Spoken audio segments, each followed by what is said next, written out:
Ito po mga kababayan, pag-usapan ho natin ngayon itong, tungkol ito sa ating administrasyon ngayon at anong, mga ginagawa nila para sa ating bayan.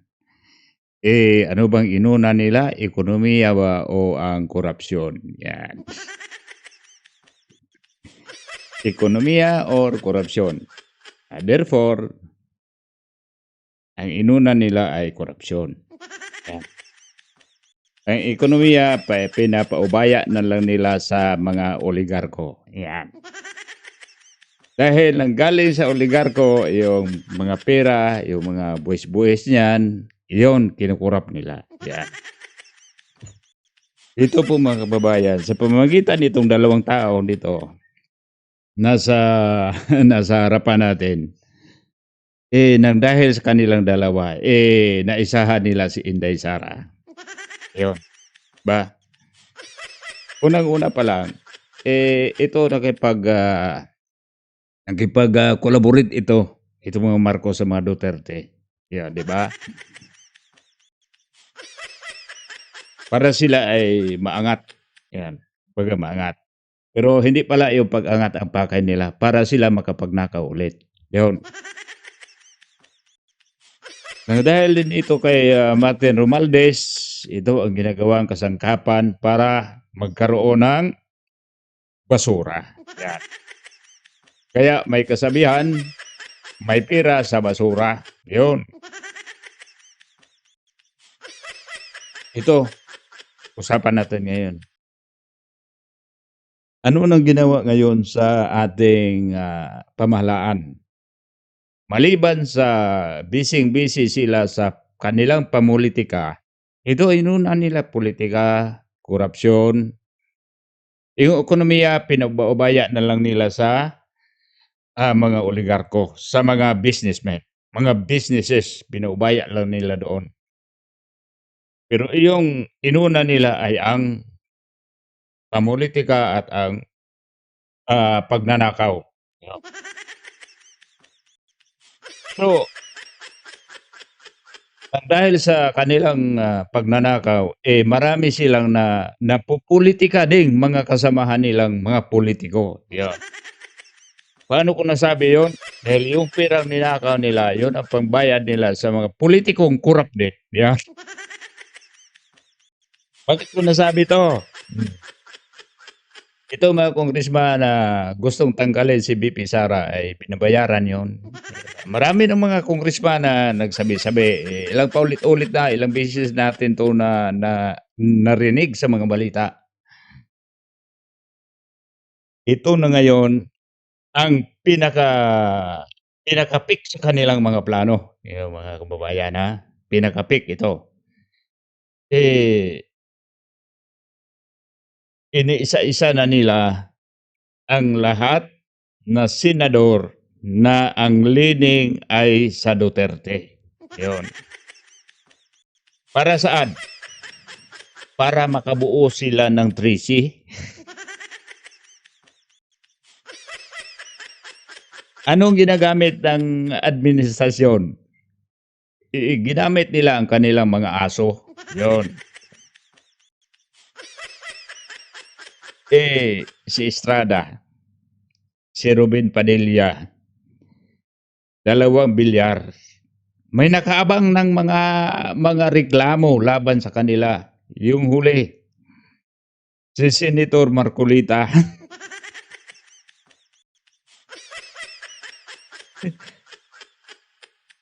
Therefore, nasabi ko nga mga kababayan na inuna talaga nila ang politika. Bakit ka mo? Ito pahayag ko sa inyo. Dahil itong presidente natin, kung mag-ikot-ikot kung saan-saan, hindi naman ekonomiya yung pinuntahan niya, pamumulitika, pag-distribute ng ayuda.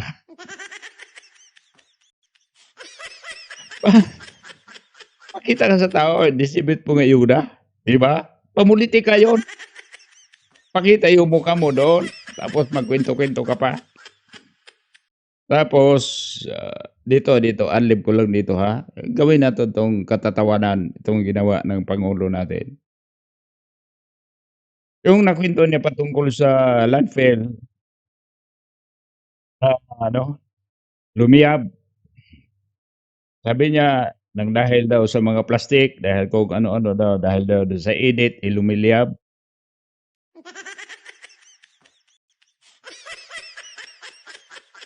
Itong pangulo natin saan 'to nag-aral? Parang nasa labas ng bansa yung inaaral niya, hindi niya alam na yung mga basura, komposisyon niyan, maraming mga elemento na naipon sa basura. Kahit walang araw yun sana sa ilalim mag-iinit yun. Kaya kung napansin ninyo, yung mga nanonood na nagkakaalam kung anong dahilan bakit lumiliyab yung basura, para lang umiiling-iling.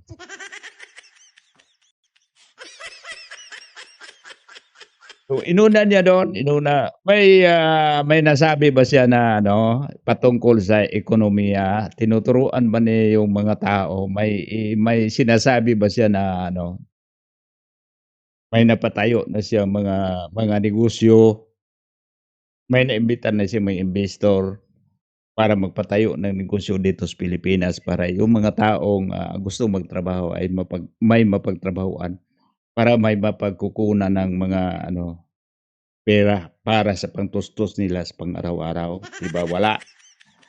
Ang inuna nila, dini-display lang yung bigas. Alam mo natin na tayong mga Pilipino, pakitaan lang tayo ng sako ng bigas, parang lumulundag-lundag na tayo sa sobra nating saya. Hanggang diyan lang ang tingin nila para sa atin. Hindi nila alam kung anong uulamin natin, 'di ba? Bahala na kayo sa ulam basta may bigas. Ay, ito ang paliwanag ko. Dito naman tayo sa impeachment, ha. Kumpirmado na sa impeachment sa trial na umpisa na sa month of July, 'yun.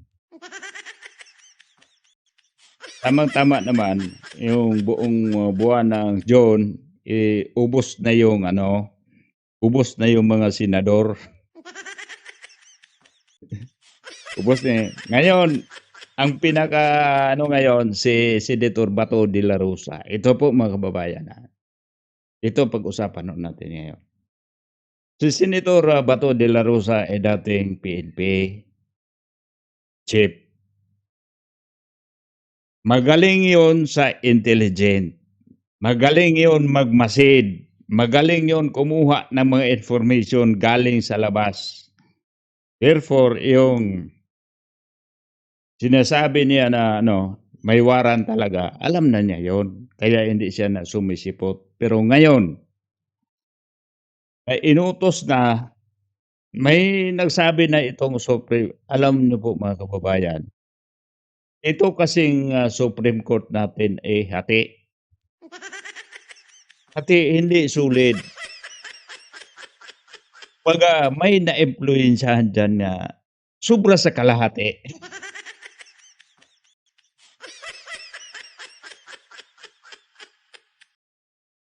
Galawan ang administrasyon diyan. Ano pa kayo? Sabihin natin na equal branch ng ating government ang Supreme Court, ang legislative equal, pero kontrolado pa rin ng presidente. Yun ang pinakadelikado mga kababayan, kung ang pangulo natin ay may ugaling pagkaabusado. Yung inaabuso mo ang iyong kapangyarihan at ang iyong authority. Ginagamit mo para mahabol, para habulin mo, para ipitin mo, para i-pressure mo yung kalaban mo sa politika. 'Di ba? Tapos pinabayaan mo ang oligarko na magkontrol ng ating ekonomiya. Meron ka pa, ha? Dito mga kababayan, tiis-tiis muna tayo. Alam ho natin na tayong mga Duterte supporters, kahit sabihin natin na tagilid ng yung manok natin, pero tuloy pa rin ang laban. Basta doon pa rin tayo manalig sa katotohanan. Itong mga bulok nilang mga style, mga bulok nilang mga teknik, o mga pamamaraan para mapuksa itong, sa mga Duterte, naku po.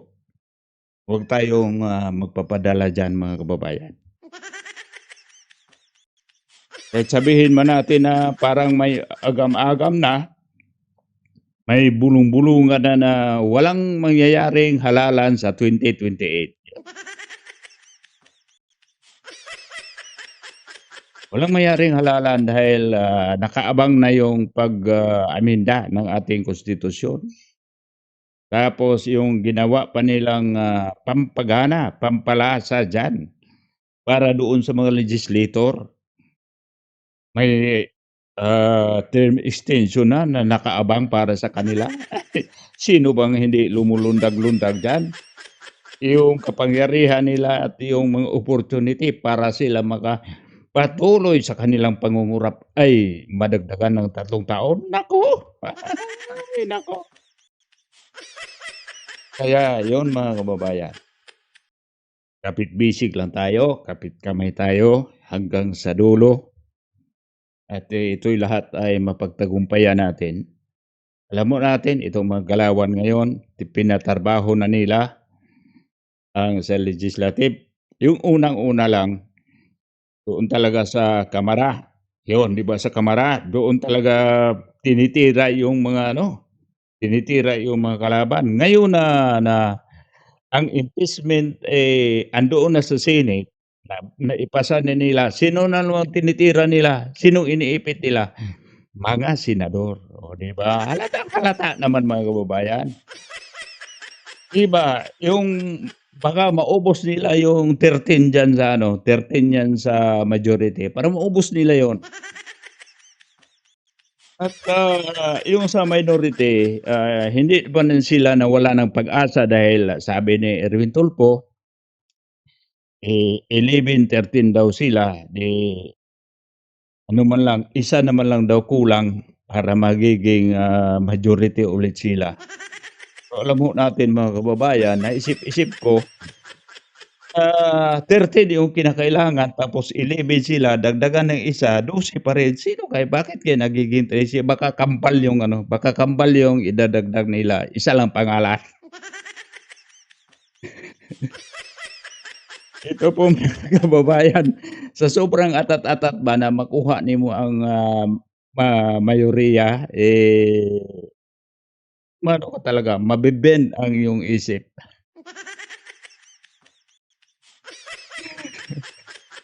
Kaya dito mga kababayan, idaanan natin 'to sa tawa-tawa pero hindi nakakatawa ang pangyayari sa ating bansa. Lalong pinapahiya ang ating, pamamaraan sa ating administrasyon, lalong nakakahiya. Instead na tutukan mo yung mga importanteng bagay na makapagpaunlad sa ating bansa, inuna mo yung panghahabol sa kapwa mo pulitiko. Busy ka, marami kang paraan para kung paano mo puksain yung kalaban mo, pero hindi mo nahahanapan ng paraan yung kagipitan ng mga tao, yung dinaranas nga kahirapan ng mga tao, yung kakulangan natin sa enerhiya, hindi mo nahanapan ng paraan. Pero nahanapan mo ng paraan kung paano mo litisin, paano mo ipitin yung mga kalaban mo sa pulitika. Napakagaling, 'di ba? Isipin natin mga kaibigan, mga kababayan, itong mga taong hinahabol nila, itong mga taong may mga authority, ilang mga taong may mga kapangyarihan, pero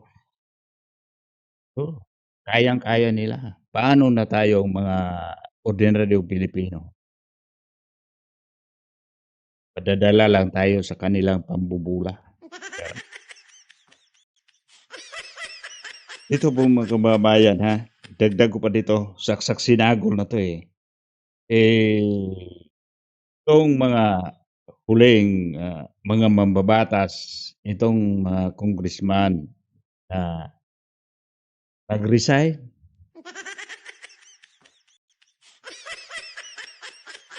Hindi nila nakaya ang pressure. Nag-resign, hindi nakaya ang pressure. Alam mo natin mga kababayan matindi ngayon, ipitin ka talaga. 'Yun ang problema sa mga pulitiko kasi maiipit kayo dahil kayo ay may utang na loob.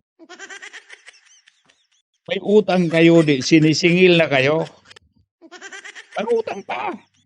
Sige, mangutang pa kayo para sisingilin kayo hindi na kayo makaayaw dahil may utang kayo.